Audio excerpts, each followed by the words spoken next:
Hello everyone, welcome to Vidyavedike YouTube channel.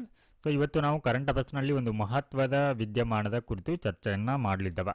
So ಅದುವೇ Mahatma Gandhi national rural employment guarantee act. Mahatma Gandhi ರಾಷ್ಟ್ರೀಯ ಉದ್ಯೋಗ ಖಾತ್ರಿ ಯೋಜನೆ ಏನಿದೆ, ಸೊ ಈ ಒಂದು ಯೋಜನೆಯ ಹೆಸರಿನಲ್ಲಿ ಏನಾಗಲಿದೆ, ಇನ್ನು ಮುಂದೆ ಬದಲಾವಣೆ ಆಗಲಿದೆ. ಹಾಗೆ ಅದರ ಕೆಲವು ಮಾನದಂಡಗಳಲ್ಲಿ ಕೂಡ ಏನಾಗಲಿದೆ, ಬದಲಾವಣೆಯನ್ನು ತರುವಂತಹ ನಿರ್ಧಾರವನ್ನು ಕೇಂದ್ರ ಸರ್ಕಾರ ಕೈಗೊಂಡಿದೆ. ಹಾಗಿದ್ರೆ ಯಾವ ಕಾರಣಕ್ಕಾಗಿ ಇದು ಸುದ್ದಿಯಲ್ಲಿದೆ ಅನ್ನೋದು ನೋಡೋಣ. YN news. ಮಸೂದೆಯ ಪ್ರತಿಯ ಪ್ರಕಾರ ಇದು ಸಂಸತ್ತಿನಲ್ಲಿ ವಿಕಸಿತ್ ಭಾರತ್ ಗ್ಯಾರಂಟಿ ಫಾರ್ ರೋಜ್ಗಾರ್ ಮತ್ತು ಅಜೀವಿಕಾ ಮಿಷನ್ ಗ್ರಾಮೀಣ ಅಂದರೆ ಶಾರ್ಟ್ ಆಗಿ PBG ರಾಮ್ಜಿ ಮಸೂದೆ 2025 ಪರಿಚಯಿಸಲು ಮತ್ತು 2005 ಮಹಾತ್ಮ ಗಾಂಧಿ ರಾಷ್ಟ್ರೀಯ ಗ್ರಾಮೀಣ ಉದ್ಯೋಗ ಖಾತ್ರಿ ಕಾಯ್ದೆಯನ್ನು ರದ್ದುಗೊಳಿಸಲು ಪ್ರಯತ್ನಿಸುತ್ತದೆ ಎಂದು ತಿಳಿದು ಬಂದಿದೆ. ಸೊ ಇವಾಗ ಏನು ಈ ಹಿಂದೆ Mahatma Gandhi national rural employment guarantee act so ಇದು 2005 ಕಾಯ್ದೆ. ಸೊ ಈ 2005 ಕಾಯ್ದೆಯನ್ನು ಬದಲಾವಣೆಯನ್ನು ಮಾಡಲಿಕ್ಕೆ ಅಥವಾ ಇದಕ್ಕೆ ತಿದ್ದುಪಡಿಯನ್ನು ತರಲಿಕ್ಕೆ ಸೊ ಇವಾಗ ಸಂಸತ್ತು ಏನು ಮಾಡ್ತಾ ಇದೆ ಅಂತಂದರೆ ಒಂದು ಹೊಸ ಮಸೂದೆಯನ್ನು, ಆ ಒಂದು ಹೊಸ ಮಸೂದೆಯ ಹೆಸರನ್ನು ನೋಡೋದಾದರೆ ಸೊ ಅದು PBG ರಾಮ್ಜಿ ಅನ್ನುವಂಥ ಒಂದು ಹೊಸ ಮಸೂದೆಯನ್ನು ಇಂಟ್ರೊಡ್ಯೂಸ್ ಮಾಡಲಿಕ್ಕೆ ಸಿದ್ಧತೆಯನ್ನು ಮಾಡಿಕೊಳ್ತಾ ಇದೆ. ಸೊ ಅಂದರೆ ಇನ್ನು ಮುಂದೆ ಈ ಯೋಜನೆ ಹೆಸರೇ ಬದಲಾವಣೆ ಆಗಲಿದೆ ಅನ್ನುವಂಥದ್ದು. ಎಸ್, ಹಾಗಿದ್ರೆ ಈ ಒಂದು ಕಾನೂನಿನ ಅಥವಾ ಈ ಒಂದು ಮಸೂದೆಯ ಮತ್ತು ಕಾನೂನಿನ ಬದಲಾವಣೆಯ ಹಿನ್ನೆಲೆಯನ್ನು ನೋಡೋಣ. ಎಸ್, ಸೊ ಮೊದಲನೇದಾಗಿ ಈ ಒಂದು ಉದ್ಯೋಗ ಖಾತ್ರಿ ಯೋಜನೆ ಏನಿದೆ, ಸೊ ಇದನ್ನು 2005ರಲ್ಲಿ ನರೇಗಾ ಅಂತ ಹೇಳಿ ಇಂಟ್ರೊಡ್ಯೂಸ್ ಮಾಡಲಾಗತ್ತೆ. ನರೇಗಾ ಸೊ 2005ರಲ್ಲಿ ಸೊ ಅಂದರೆ national rural employment guarantee act, ರಾಷ್ಟ್ರೀಯ ಉದ್ಯೋಗ ಖಾತ್ರಿ ಗ್ರಾಮೀಣ ಯೋಜನೆ ಅನ್ನುವಂಥದ್ದು. ಸೊ ಈ ಒಂದು ಯೋಜನೆಯನ್ನು 2005ರಲ್ಲಿ ಜಾರಿಗೆ ತರಲಾಗತ್ತೆ. ಆದರೆ 2009ರಲ್ಲಿ ಏನು ಮಾಡಲಾಗತ್ತೆ, ಸೊ ಇದಕ್ಕೆ ಮರುನಾಮಕರಣವನ್ನು ಮಾಡಲಾಗತ್ತೆ. ಸೊ ಇಲ್ಲಿ ನರೇಗಾ ಇದ್ದಿದ್ದಕ್ಕೆ MG ಸೇರಿಸ್ತಾರೆ. ಸೊ ಇಲ್ಲಿ ಈ ಒಂದು ಯೋಜನೆನ ಅಕ್ಟೋಬರ್ 7, 2009ರಲ್ಲಿ ಮರುನಾಮಕರಣ ಮಾಡಲಾಗತ್ತೆ. ಅಂದರೆ ಮಹಾತ್ಮ ಗಾಂಧೀಜಿ, ಎಷ್ಟೋ ಇಲ್ಲಿ MG ಅಂತಂದರೆ ಮಹಾತ್ಮ ಗಾಂಧಿ, ಸೊ ಅವರ ಹೆಸರನ್ನು ಇದಕ್ಕೆ ಸೇರಿಸಲಾಗತ್ತೆ ಈ ಗಾಂಧಿ ಜಯಂತಿಯ ಪ್ರಯುಕ್ತ. ಸೊ ಅದು ಮುಂದೆ ಏನಾಗುತ್ತೆ, Mahatma Gandhi national rural employment guarantee act ಅಂತ ಹೇಳಿ ಮರುನಾಮಕರಣಗೊಳ್ಳುತ್ತೆ. ಸೊ ಇವಾಗ ಪ್ರಸ್ತುತ ಇಂಟ್ರೊಡ್ಯೂಸ್ ಮಾಡಲಿರುವಂಥ ಮಸೂದೆಯ ಸೊ ಇದು ಒಂದು ಸಮಗ್ರ ತಿದ್ದುಪಡಿ ಆಗಿದೆ ಈ ಒಂದು ಕಾಯ್ದೆಕ್ಕೆ. ಹಾಗೆ ಇದು ಒಂದು ಹೊಸ ಮಸೂದೆ ಆಗಿದೆ. ಹಾಗಿದ್ರೆ ಯಾವ ಒಂದು ಉದ್ದೇಶವನ್ನು ಇಟ್ಕೊಂಡು ಈ ರೀತಿಯ ಒಂದು ಮಸೂದೆಯನ್ನು ಪರಿಚಯಿಸಲಿಕ್ಕೆ ಹೊರಟಿದ್ದಾರೆ ಅಂತ ನೋಡೋದಾದ್ರೆ, ವಿಕಸಿತ್ ಭಾರತ್ 2047 ದೃಷ್ಟಿಕೋನಕ್ಕೆ ಹೊಂದಿಕೆಯಾಗುವಂತೆ ಈ ಒಂದು ಮಸೂದೆಯನ್ನು ಇಂಟ್ರೊಡ್ಯೂಸ್ ಮಾಡಲಿದ್ದಾರೆ. ಏನಿದು ವಿಕಸಿತ್ ಭಾರತ್ 2047 ಅಂತ ನೋಡೋಣ. ಸೊ ವಿಕಸಿತ್ ಭಾರತ್ 2047 ಏನಿದ್ರ ಅರ್ಥ? ಸೊ ಇಲ್ಲಿ ನಾವು ಇವಾಗ ನಮ್ಮ ದೇಶ ಭಾರತ ಇವಾಗ ಅಭಿವೃದ್ಧಿ ಹೊಂದುತ್ತಿರುವಂಥ ದೇಶಗಳ ಸಾಲಿನಲ್ಲಿ ಬರುತ್ತೆ, ಡೆವಲಪಿಂಗ್ ಕಂಟ್ರಿ.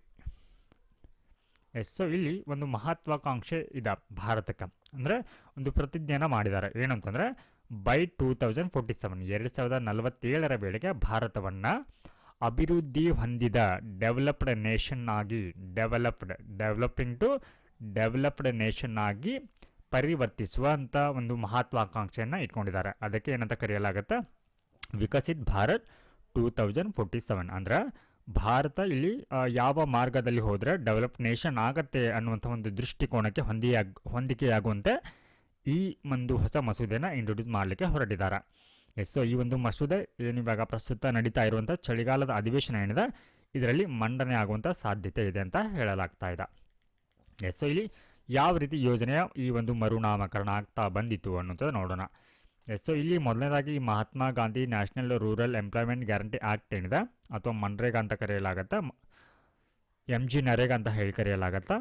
ಸೊ ಇದಕ್ಕೆ ಏನಂತ ಹೆಸರಿಟ್ಟಿದ್ದಾರೆ, PBG ರಾಮ್ಜಿ ಅಂತ ಹೇಳಿ. ಸೊ VB ಅಂತಂದರೆ ವಿಕಸಿತ್ ಭಾರತ್, ಸೊ ಇಲ್ಲಿ G ಅಂತಂದರೆ ರೋಜ್ಗಾರ್ ಆ್ಯಂಡ್ ಅಜೀವಿಕಾ ಮಿಷನ್.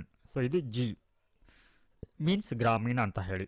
ಅಥವಾ ಇದಕ್ಕೆ ಪೂಜ್ಯ ಬಾಪು ಗ್ರಾಮೀಣ ಉದ್ಯೋಗ ಯೋಜನೆ ಅಂತಲೂ ಕೂಡ ಕರೆಯಲಾಗತ್ತೆ. ಸೊ ಇದರ ಒಟ್ಟಾರೆ ಉದ್ದೇಶ ಇದು ಯಾವುದಕ್ಕೆ ಒತ್ತನ್ನು ನೀಡುತ್ತೆ? ಉದ್ಯೋಗ ಮತ್ತು ಜೀವನೋಪಾಯಕ್ಕೆ ಒತ್ತನ್ನು ನೀಡುವಂತಹ ಒಂದು ಮಸೂದೆ ಆಗಿದೆ.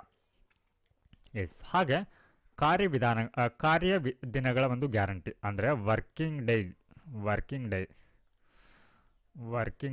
ಸೊ ಯಾವ ರೀತಿ ಇದು ಗ್ಯಾರಂಟಿಯನ್ನು ನೀಡುತ್ತೆ ಅಂದ್ರೆ, ಸೊ ಪ್ರತಿ ಕುಟುಂಬಕ್ಕೆ 125 ದಿನಗಳ ಕೆಲಸವನ್ನು ಇದು ಈ ಒಂದು ಯೋಜನೆ ಅಡಿಯಲ್ಲಿ ನೀಡಲಾಗುತ್ತೆ. ಹಾಗೆ ಈ ಹಿಂದೆ ಎಮ್ ಜಿ ನರೇಗಾ ಏನಿತ್ತು ಈ ಒಂದು ಯೋಜನೆ ಅಡಿಯಲ್ಲಿ ಅಲ್ಲಿ 100 ದಿನಗಳ ಕೆಲಸದ ಮಿತಿ ಇತ್ತು, ಅಂದರೆ ಒಂದು ವರ್ಷಕ್ಕೆ. ಹಾಗೂ ಹೆಚ್ಚು ಆದಾಯ ಮತ್ತು ಸ್ಥಿರ ಉದ್ಯೋಗದ ಆದಾಯವನ್ನು ಅಂತಂದರೆ ಇಲ್ಲಿ ಕೆಲಸವನ್ನು ಮಾಡುವಂಥ ಏನು ಕಾರ್ಮಿಕರಿರ್ತಾರೆ ಅವರಿಗೆ ಹೆಚ್ಚೆಚ್ಚು ಆದಾಯವನ್ನು ಗಳಿಸಲಿಕ್ಕೆ ಅವರಿಗೆ ಸ್ಥಿರವಾಗಿರುವಂತಹ ಒಂದು ಉದ್ಯೋಗ ಅವಕಾಶವನ್ನು ಈ ಒಂದು ಯೋಜನೆ ಅಡಿಯಲ್ಲಿ ನೀಡಲಾಗತ್ತೆ. ಹಾಗೆ ವೇತನ ಮತ್ತು ಪಾವತಿ ವ್ಯವಸ್ಥೆ ಯಾವ ರೀತಿ ಇದೆ ಈ ಒಂದು ಯೋಜನೆ ಅಡಿಯಲ್ಲಿ ಅಂತ ನೋಡೋದಾದರೆ, ಹೊಸದಾಗಿ ಮಂಡನೆಯಾಗಲಿರುವಂಥ ಮಸೂದೆಯಲ್ಲಿ ಕನಿಷ್ಠ ದಿನಗೂಲಿಯನ್ನು 240 ರೂಪಾಯಿಗೆ ನಿಗದಿಪಡಿಸಿದ್ದಾರೆ. ಹಾಗೆ ಇವರು ಮಾಡುವಂಥ ಕೆಲಸ ಪೂರ್ಣಗೊಂಡ ಬಳಿಕ 7 ರಿಂದ 15 ದಿನಗಳಲ್ಲಿ ಪಾವತಿಯನ್ನು ಮಾಡಲೇಬೇಕಾಗತ್ತೆ. ಹಾಗೆ ಈ ರೀತಿ ಪಾವತಿ ಏನಾದರೂ ವಿಳಂಬ ಆದರೆ, ಅಂದರೆ ಗಡುವನ್ನು ಮೀರಿದರೆ 7 ರಿಂದ 15 ದಿನ ಏನಿದೆ ಇದರ ಗಡುವನ್ನು ಮೀರಿದರೆ ಏನು ಮಾಡಬೇಕಾಗತ್ತೆ? ಅಲ್ಲಿ ಪರಿಹಾರದ ವ್ಯವಸ್ಥೆಯನ್ನು ಕೂಡ ನೀಡಬೇಕಾಗತ್ತೆ. ಹಾಗೆ ಇಲ್ಲಿ ನಿರುದ್ಯೋಗದ ಭತ್ಯೆಯನ್ನು ನೀಡಬೇಕಾಗತ್ತೆ. ಯಾರು ಇಲ್ಲಿ ರಾಜ್ಯ ಸರ್ಕಾರಗಳು ಕೆಲಸವನ್ನು ಒದಗಿಸದೇ ಇದ್ದರೆ ಆವಾಗ ನಿರುದ್ಯೋಗದ ಭತ್ಯೆಯನ್ನು ನೀಡಬೇಕಾಗತ್ತೆ. ಇಂತಹ ಹೊಣೆಯನ್ನು ರಾಜ್ಯ ಸರ್ಕಾರದ ಮೇಲೆ ಹಾಕಲಾಗಿದೆ. ಸೊ ಇನ್ನು ಏನಿವಾಗ ಈ ಒಂದು ಉದ್ಯೋಗ ಖಾತ್ರಿ ಅಡಿಯಲ್ಲಿ ನೀಡ್ತಾ ಇರುವಂಥ ವೇತನ ಇದೆ, ಸೊ ಈ ವೇತನ ಯಾವ ರೀತಿ ಪಾವತಿ ಮಾಡಲಾಗುತ್ತೆ, ವೇತನ ಹಂಚಿಕೆ ಮಾದರಿ ಯಾವ ರೀತಿ ಇದೆ ಅನ್ನೋದು ನೋಡೋಣ. ಸೊ ಇಲ್ಲಿ ಸಾಮಾನ್ಯ ರಾಜ್ಯಗಳಾಗಿದ್ದರೆ, ಕಾಮನ್ ಸ್ಟೇಟ್ ಏನಾದರೂ ಇದ್ದರೆ ಅವುಗಳಲ್ಲಿ 60:40 ಅಂದರೆ 100 ರೂಪಾಯಿ ಇದ್ದರೆ, ಸೊ 100 ರೂಪಾಯಿ ಪಾವತಿ ಮಾಡ್ತಾಯಿದ್ರೆ ಅದರಲ್ಲಿ 60 ರೂಪಾಯಿನ ಕೇಂದ್ರ ಸರ್ಕಾರ ಭರಿಸುತ್ತಾ, ಹಾಗೆ ಇನ್ನುಳಿದ 40 ರೂಪಾಯಿನ ರಾಜ್ಯ ಸರ್ಕಾರಗಳು ಭರಿಸುತ್ತೆ. ಈ ರೀತಿ ಹಂಚಿಕೆ ಆಗುತ್ತೆ ಅನುದಾನ ಅನ್ನುವಂಥದ್ದು. ಇನ್ನು ಈಶಾನ್ಯ ಅಥವಾ ಹಿಮಾಲಯನ್ ಸ್ಟೇಟ್ಗಳಾಗಿದ್ದರೆ ಅಲ್ಲಿ 90:10, ಸೊ ಇಲ್ಲಿ ಕೇಂದ್ರ 90 ರೂಪಾಯಿನ ಭರಿಸುತ್ತೆ 100ಕ್ಕೆ ಅಂತ. ಹಾಗೆ ಕೇಂದ್ರಾಡಳಿತ ಪ್ರದೇಶಗಳಾಗಿದ್ದರೆ ಅಲ್ಲಿ 100% ಕೇಂದ್ರ ಸರ್ಕಾರವೇ ಏನು ಮಾಡುತ್ತೆ, ಭರಿಸುತ್ತೆ. ಹಾಗೆ ಒಟ್ಟು ವಾರ್ಷಿಕ ವೆಚ್ಚ ಅಂದರೆ ಈ ಒಂದು ಯೋಜನೆಯಿಂದ ಎಷ್ಟು ಸರ್ಕಾರದ ಮೇಲೆ ಹೊರೆಯಾಗಲಿದೆ ಅಂತ ನೋಡೋದಾದರೆ, ಸೊ 1.51 ಲಕ್ಷ ಕೋಟಿಯಷ್ಟು. ಹಾಗೆ ಕೇಂದ್ರದ ಪಾಲು ಇದರಲ್ಲಿ ಈ ಒಟ್ಟು ವಾರ್ಷಿಕ ವೆಚ್ಚದಲ್ಲಿ ಕೇಂದ್ರ ಮತ್ತು ರಾಜ್ಯ ಸರ್ಕಾರಗಳದಿರುತ್ತೆ. ಹಾಗಿದ್ರೆ ಇದರಲ್ಲಿ ಈ ಒಟ್ಟು ಇದರಲ್ಲಿ ಕೇಂದ್ರ ಸರ್ಕಾರದ ಪಾಲು ಎಷ್ಟು ಅಂತ ನೋಡೋದಾದರೆ ಇದು 95,697 ಕೋಟಿ ರೂಪಾಯಿ ಆಗಿದೆ. ಹಾಗೆ ಇದರ ಅಡಿಯಲ್ಲಿ ಕೆಲಸಗಳ ವಿಂಗಡಣೆಯನ್ನು ಕೂಡ ಮಾಡಲಾಗಿದೆ. ಅವುಗಳನ್ನು 4 ವಿಭಾಗದಲ್ಲಿ ನಾವು ಕಾಣ್ಬೋದು. ಸೊ ಮೊದಲನೇದಾಗಿ ಜಲಭದ್ರತೆ ಮತ್ತು ನೀರು ಸಂರಕ್ಷಣೆ, ಹಾಗೆ ಗ್ರಾಮೀಣ ಮೂಲಸೌಕರ್ಯ ನಿರ್ಮಾಣ, ಜೀವನೋಪಾಯ ಮೂಲಸೌಕರ್ಯ ಅಂದರೆ ಮಾರುಕಟ್ಟೆ, ತರಬೇತಿ, ಸಂಗ್ರಹ ಇದನ್ನು ಒಳಗೊಂಡಿರುತ್ತೆ. ಹಾಗೆ ವಿಪತ್ತು ತಡೆ ಮತ್ತು ಪುನರ್ ನಿರ್ಮಾಣ ಕಾರ್ಯಗಳನ್ನ ಈ ರೀತಿ 4 ವಿಭಾಗಗಳಾಗಿ ಅವುಗಳನ್ನು ವಿಂಗಡಣೆ ಮಾಡಿದ್ದಾರೆ.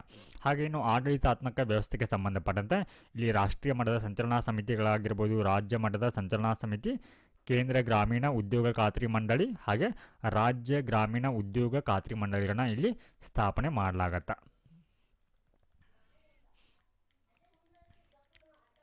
ಇನ್ನು ತಂತ್ರಜ್ಞಾನ ಮತ್ತು ಮೇಲ್ವಿಚಾರಣೆಗೆ ಸಂಬಂಧಪಟ್ಟಂತೆ ಇಲ್ಲಿ ಈ ಒಂದು ಯೋಜನೆ ಅಡಿಯಲ್ಲಿ ಕೆಲಸ ಮಾಡುವಂಥ ಕಾರ್ಮಿಕರು ಹಾಗೂ ಸಂಬಂಧಪಟ್ಟಂಥ ಅಧಿಕಾರಿಗಳು ಏನು ಮಾಡಬೇಕಾಗತ್ತೆ, ಇಲ್ಲಿ ಕಡ್ಡಾಯವಾಗಿ ಬಯೋಮೆಟ್ರಿಕ್ಗೆ ಅಲ್ಲಿ ಸಹಿಯನ್ನು ಮಾಡಬೇಕಾಗತ್ತೆ. ಬಯೋಮೆಟ್ರಿಕ್ ಕಡ್ಡಾಯವಾಗಿ ಇರುತ್ತೆ ಇಲ್ಲಿ. ಹಾಗೆ ಜಿಯೋ ಟ್ಯಾಗಿಂಗ್ ಇರುತ್ತೆ. ಉಪಗ್ರಹ ಆಧಾರಿತ ಚಿತ್ರಗಳನ್ನು ಬಳಕೆ ಮಾಡಲಾಗತ್ತೆ. ಮೊಬೈಲ್ ಆಧಾರಿತ ಅರ್ಜಿ ಮತ್ತು ಹಾಜರಿ. ಸೊ ಕೆಲವೊಂದು ಬಾರಿ ಏನಾಗುತ್ತೆ, ಈಗಿರುವಂಥ ವ್ಯವಸ್ಥೆಯಲ್ಲಿ ದುರ್ಬಳಕೆ ಆಗ್ತಾ ಇದೆ. ಅಂತಂದರೆ ದಿನಗೂಲಿ ಅಲ್ಲಿ ಕಾರ್ಮಿಕರು ಕೆಲಸವನ್ನು ಮಾಡದೇ ಇದ್ದರೂ ಕೂಡ ಬೇರೆಯವರ ಅಕೌಂಟ್ಗಳನ್ನು ಅಥವಾ ಪಾಸ್ಬುಕ್ಗಳನ್ನು ಪಡೆದು ಏನು ಮಾಡ್ತಾರೆ ಅಂತಂದರೆ ಅವರ ಅಕೌಂಟ್ಗೆ ದುಡ್ಡನ್ನು ಹಾಕಿಸಿಕೊಂಡು ಹಣವನ್ನು ಲಪಟಾಯಿಸುವಂತಹ ಒಂದು ಕಾರ್ಯಗಳು ನಡೀತಾ ಇದೆ. ಸೊ ಹೀಗಾಗಿ ಏನಂತಂದರೆ ಅವರ ಹಾಜರಿ ಮೊಬೈಲ್ ಆಧಾರಿತ ಈ ಕಾರಣಕ್ಕಾಗಿ ಇಲ್ಲಿ ಬಯೋಮೆಟ್ರಿಕನ್ನು ಕಡ್ಡಾಯಗೊಳಿಸಿದ್ದಾರೆ. ಹಾಗೆ ಇಲ್ಲಿ ಡ್ಯಾಶ್ ಬೋರ್ಡ್ ಮೂಲಕ ಏನು ಮಾಡಲಾಗುತ್ತೆ, ಕೆಲಸದ ಮೇಲ್ವಿಚಾರಣೆಯನ್ನು ಮಾಡಲಾಗತ್ತೆ. ಹಾಗೆ ಪಾರದರ್ಶಕತೆ ಮತ್ತು ಸಾರ್ವಜನಿಕ ಮಾಹಿತಿಗೆ ಸಂಬಂಧಪಟ್ಟಂತೆ ಏನಂತಂದರೆ ಏನಿವಾಗ ವೇತನವನ್ನು ಪಾವತಿ ಮಾಡ್ತಾರೆ ಅಥವಾ ಕೆಲಸ ಇರುತ್ತೆ, ಪಾವತಿ ಆಗಿರ್ಬೋದು, ತಪಾಸಣೆ ಮತ್ತು ಇಂತಹ ಮಾಹಿತಿಗಳನ್ನ ಇಲ್ಲಿ ಬಹಿರಂಗಪಡಿಸಲಾಗತ್ತೆ. ಇನ್ನು ಡಿಜಿಟಲ್ ವೇದಿಕೆ ಮೂಲಕ ಸಾರ್ವಜನಿಕರು ಕೂಡ ಇದಕ್ಕೆ ಪ್ರವೇಶವನ್ನು ಪಡಿಬಹುದು. ವೇದಿಕೆ ಇರುತ್ತೆ, ಒಂದು ಡಿಜಿಟಲ್ ಪ್ಲಾಟ್ಫಾರ್ಮ್ ಇರುತ್ತೆ. ಅದರಲ್ಲಿ ಯಾವುದೇ ನಾಗರಿಕನು ಏನು ಮಾಡ್ಬೋದು ಅಂತಂದರೆ ಏನಾಗ್ತಾ ಇದೆ, ಯಾವ ರೀತಿ ಕೆಲಸ ಇದೆ ಅನ್ನೋದನ್ನು ನೋಡಬಹುದಾಗಿರುತ್ತೆ. ಹಾಗೆ ಇದಕ್ಕೆ ಸಂಬಂಧಿಸಿದ ಅಧಿಕಾರಿಗಳೇನಿರ್ತಾರೆ ಅವರ ವಿವರವನ್ನು ಕೂಡ ಅದರಲ್ಲಿ ಪ್ರಕಟಿಸಲಾಗಿರುತ್ತೆ ಈ ಒಂದು ಡಿಜಿಟಲ್ ವೇದಿಕೆ ಅಡಿಯಲ್ಲಿ. ಹಾಗೆ ಇದರ ಉದ್ದೇಶ ಮತ್ತು ಪ್ರಯೋಜನಗಳೇನಂತಂದರೆ ಈ ಒಂದು ಹೊಸ ಮಸೂದೆಯದ್ದು ಗ್ರಾಮೀಣ ಕುಟುಂಬಗಳಿಗೆ ಹಕ್ಕುಬದ್ಧ ಉದ್ಯೋಗವನ್ನು ನೀಡುತ್ತಾ, ಹಾಗೆ ಆರ್ಥಿಕ ಭದ್ರತೆ ಮತ್ತು ಸ್ಥಿರ ಆದಾಯವನ್ನು ನೀಡುತ್ತಾ, ಶಾಶ್ವತ ಒಂದು ಆಸ್ತಿ ನಿರ್ಮಾಣ, ಹಾಗೆ ಇದರಲ್ಲಿ ಹೆಚ್ಚಿನ ಸಂಖ್ಯೆಯಲ್ಲಿ ಏನಾಗ್ತಾ ಇದೆ ಮಹಿಳೆಯರು ಕೂಡ ಪಾಲ್ಗೊಳ್ಳುತ್ತಾರೆ ಅನ್ನುವಂಥದ್ದು. ಹಾಗೆ ಈ ಒಂದು ಮಸೂದೆಗೆ ಸಂಬಂಧಪಟ್ಟಂತೆ ರಾಜಕೀಯ ಮತ್ತು ಸಾಮಾಜಿಕವಾಗಿ ಯಾವ ರೀತಿ ಪ್ರತಿಕ್ರಿಯೆ ಇದೆ ಅಂತ ನೋಡೋದಾದರೆ, ವಿರೋಧ ಪಕ್ಷದಿಂದ ಕಾಯ್ದೆ ಮೂಲ ಸ್ವರೂಪ ಬದಲಾವಣೆ ಆಗ್ತಾ ಇದೆ. ಅಂದರೆ ಇವಾಗ ಈ ಒಂದು ಕಾಯ್ದೆಯಲ್ಲಿ ಈ ಹಿಂದೆ ಏನಿತ್ತು ಮಹಾತ್ಮ ಗಾಂಧೀಜಿಯವರ ಹೆಸರಿತ್ತು. ಇವಾಗ ಏನು ಮಾಡಿದ್ದಾರೆ, ಆ ಹೆಸರನ್ನು ತೆಗೆದು ಹಾಕಿದ್ದಾರೆ. ಇದು ಮಹಾತ್ಮ ಗಾಂಧೀಜಿಯವರಿಗೆ ಮಾಡ್ತಾ ಇರುವಂಥ ಅಪಮಾನ ಅಂತ ಹೇಳಿ ವಿಪಕ್ಷಗಳು ಏನಂತ ಇಲ್ಲಿ ಆರೋಪವನ್ನು ಮಾಡ್ತಾ ಇದ್ದಾರೆ. ನೋಡಿ, ಈ ಹಿಂದೆ ಇದು ಕೇವಲ ಏನಾಗಿತ್ತು ಅಂತಂದರೆ ಈ MG ನರೇಗಾ ಅನ್ನುವಂಥದ್ದು ಅಲ್ಲಿ ಕೇಂದ್ರ ಪ್ರಾಯೋಜಿತ ಯೋಜನೆ ಆಗಿತ್ತು. ಅಂದರೆ ಕೇಂದ್ರ ಸರ್ಕಾರ ಏನು ಮಾಡ್ತಾ ಇತ್ತು, ಅಲ್ಲಿ 100% ಫಂಡಿಂಗನ್ನು ಮಾಡ್ತಾ ಇತ್ತು. ಬಟ್ ಇವಾಗ ಏನು ಮಾಡಿದೆ, ಈ ಹಣಕಾಸಿನ ಹೊರೆಯನ್ನು ರಾಜ್ಯ ಸರ್ಕಾರಗಳು ಕೂಡ ಹಾಕಿದ. ರಾಜ್ಯಗಳು ಕೂಡ ಇನ್ನು ಮುಂದೆ ಪಾವತಿಯನ್ನು ಮಾಡಬೇಕಾಗತ್ತೆ. ಹೀಗಾಗಿ ಸಾಮಾಜಿಕ ಜಾಲತಾಣಗಳಲ್ಲಿ ಇದರ ಪರ ಮತ್ತು ವಿರೋಧ ಚರ್ಚೆಗಳಾಗ್ತಾ ಇದೆ. ನಾವು ಇವಾಗ ಈ ಮನ್ರೇಗಾ ಅಂದರೆ ಈ ಹಿಂದೆ ಏನು ಯೋಜನೆ ಇತ್ತು MG ನರೇಗಾ, ಹಾಗೆ ಪ್ರಸ್ತುತ ಇಂಟ್ರೊಡ್ಯೂಸ್ ಆಗಿರುವಂಥ PBG ರಾಮ್ಜಿ, ಇದು ಇನ್ನೂ ಇಂಟ್ರೊಡ್ಯೂಸ್ ಆಗಲಿದೆ. ಈ ಒಂದು ಮಸೂದೆಯ ನಡುವಿನ ವ್ಯತ್ಯಾಸ ಏನು ಅನ್ನುವಂಥದ್ದು ನೋಡೋಣ. ಆಲ್ಮೋಸ್ಟ್ ಏನಂತಂದರೆ ಈ ರೀತಿಯ ಒಂದು ಮಸೂದೆಯನ್ನು ಇಂಟ್ರೊಡ್ಯೂಸ್ ಮಾಡುವಂಥ ಸಂದರ್ಭದಲ್ಲಿ ಈ ಲೋಕಸಭೆಯಲ್ಲಿ ಬಹುಮತದಲ್ಲಿ ಇರುವಂಥ ಪಕ್ಷ ಮತ್ತು ರಾಜ್ಯಸಭೆ, ಇಲ್ಲಿ ಬಹುಮತದಲ್ಲಿರುವಂಥ ಪಕ್ಷಗಳಿದ್ರೆ ಅದು ಸಾಮಾನ್ಯವಾಗಿ ಏನಾಗುತ್ತೆ, ಅಂತಿಮವಾಗಿ ಮಸೂದೆ ಇಲ್ಲಿ ಕಾಯ್ದೆಗಳಾಗುವಂಥ ಸಾಧ್ಯತೆ ಏನಿರುತ್ತೆ ಅಂದರೆ ಹೆಚ್ಚಿರುತ್ತೆ. ಮನ್ರೇಗಾ ಯೋಜನೆ ಅಡಿಯಲ್ಲಿ 100 ದಿನ ಉದ್ಯೋಗದ ಒಂದು ಗ್ಯಾರಂಟಿ ಇತ್ತು. ಪ್ರಸ್ತುತ ಈ ಒಂದು ಯೋಜನೆ ಅಡಿಯಲ್ಲಿ 125 ದಿನಗಳ ಉದ್ಯೋಗವನ್ನು ನೀಡಲಾಗುತ್ತೆ. ಹಾಗೆ ಈ ಮನ್ರೇಗಾದಲ್ಲಿ ಹಲವು ವಿಭಾಗಗಳಲ್ಲಿ ವಿಂಗಡಣೆ, ಯಾವುದೇ ಬಲವಾದ ರಾಷ್ಟ್ರೀಯ ಕಾರ್ಯತಂತ್ರ ಇರಲಿಲ್ಲ ಇಲ್ಲಿ. ಆದರೆ ಇಲ್ಲಿ ವಿಕಸಿತ ಗ್ರಾಮ ಪಂಚಾಯತ್ ಯೋಜನೆಗೆ ಏನು ಮಾಡಲಾಗುತ್ತೆ, ಈ ಒಂದು ಸ್ಥಳೀಯ ಯೋಜನೆಗಳನ್ನ ಸೇರ್ಪಡೆ ಮಾಡಲಾಗತ್ತೆ. ಹಾಗೆ ಕೇಂದ್ರ ಸರ್ಕಾರದಿಂದ ಕೌಶಲ್ಯರಹಿತ ಕೂಲಿ, ರಾಜ್ಯ ಸರ್ಕಾರದಿಂದ ನಿರುದ್ಯೋಗ ಭತ್ಯೆನ ಪೇ ಮಾಡಲಾಗ್ತಾ ಇತ್ತು.